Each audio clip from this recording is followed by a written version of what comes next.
welcome to Storytime with Judy. Our book today is The Library Fish by Alyssa Satin Cappuccilli and illustrated by Gladys Jose. Well, when Mr. Hughes finds this fish, he don't know where it comes from, but he decides to take it to the library and keep it on the counter in the library. Well, the fish just loves it. She enjoys the stories that Mr. Hughes reads at story time and all the people that come in and out. She loves going on the mobile library. She just is loving it and having a ball. Then one day, Mr. Hughes doesn't come, and she don't understand what's going on until she sees it snowing outside. But she decides she's got to get out of that bowl so she can do some reading. Let's find out if she does and what happens. Once there was a fish. She was not an ordinary fish. She didn't live in the sea or the ocean. She didn't live in a river or lake. In fact, when Mr. Hughes, the librarian, found her, he said, "I'm not quite sure where you came from, but if you love stories, you've come to the right place. Some libraries have their lions, but this library will have you, fish."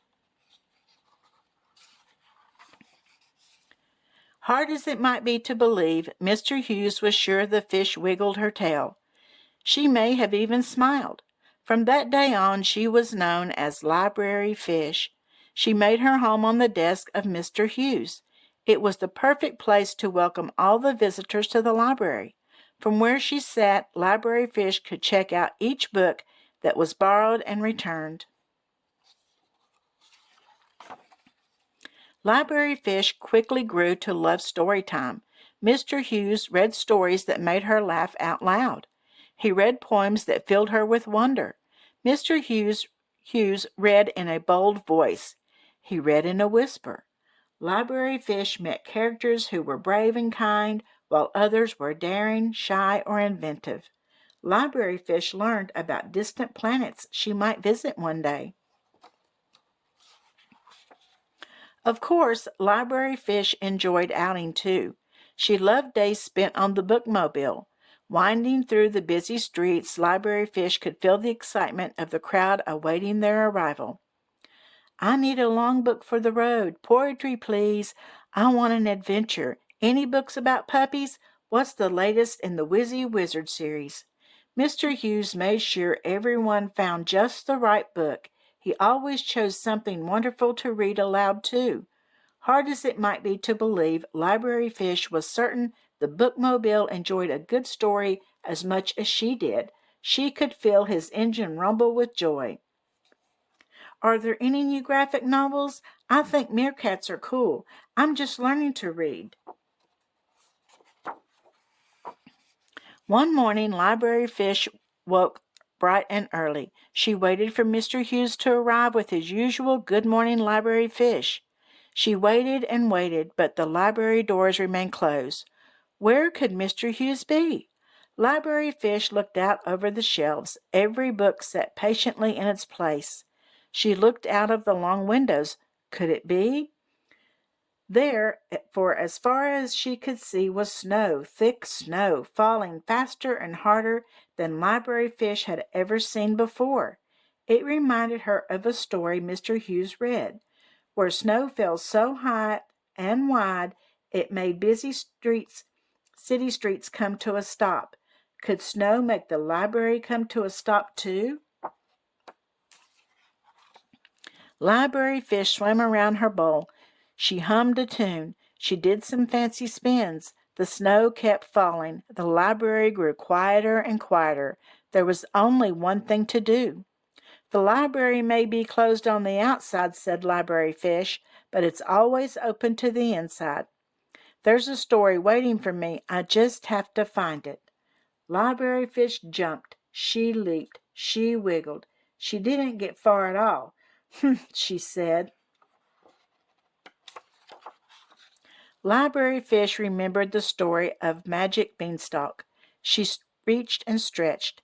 She climbed to the tip-top of her bowl until she slid down with a plop. "Oh," she sighed. "Maybe I can fly up, up, and away like a superhero," said the Library Fish. The thing was, she didn't have a cape. Library Fish looked out of her bowl. The moon peeked through the snowfall.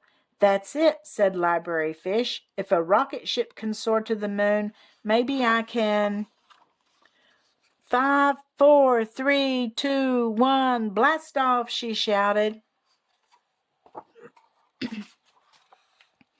And with one big splash, Library Fish landed safely at the foot of a towering stack of books, filled with all the possibility of a great story. She set off at once. Library Fish looked over the book cart. Some of the books were too high to reach. Some were too heavy. Library Fish went up and down the aisles. She passed shelf after shelf until she found just what she was looking for. There, in the story time corner, were plenty of books ready for reading. Library Fish settled into a comfortable, cozy spot. She opened cover after cover. She turned page after page. She pored over wonderful illustrations, and before long something extraordinary happened. Library Fish was just about to reach for one more story when she heard it. First a beep, then a honk, and then vroom, vroom. "Why didn't I think of this sooner?" Library Fish said with a giggle. "I'm not the only one around here who loves a good story." Library Fish chose some of her very favorite books, and although had already been a night filled with adventures, she was sure there was time for just a few more. Library Fish read in a bold voice. She read in a whisper.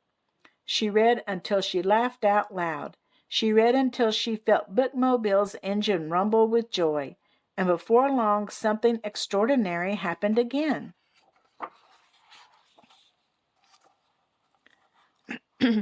And look, it looks like the Library Fish and the Bookmobile are off on an adventure. When the first rays of sun began to shine, a very tired Library Fish climbed back into her bowl. She dreamed wonderful dreams until... "Good morning, Library Fish," said Mr. Hughes. "Are you ready to welcome our visitors?" She was ready indeed. Library Fish smiled. She wiggled her tail. Hard as it might be to believe, Mr. Hughes was sure Library Fish yawned too. "Hello, Library Fish. I missed you, Library Fish." And now Mr. Hughes is wondering, isn't he, why all those books are everywhere? He doesn't know that Library Fish made a mess, does he? I hope that you enjoyed this story, and I just wonder if maybe you have an animal in your library.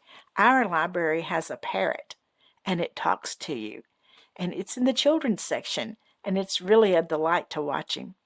I hope that you enjoyed this story, and I'll see you again tomorrow, and don't forget to like and subscribe.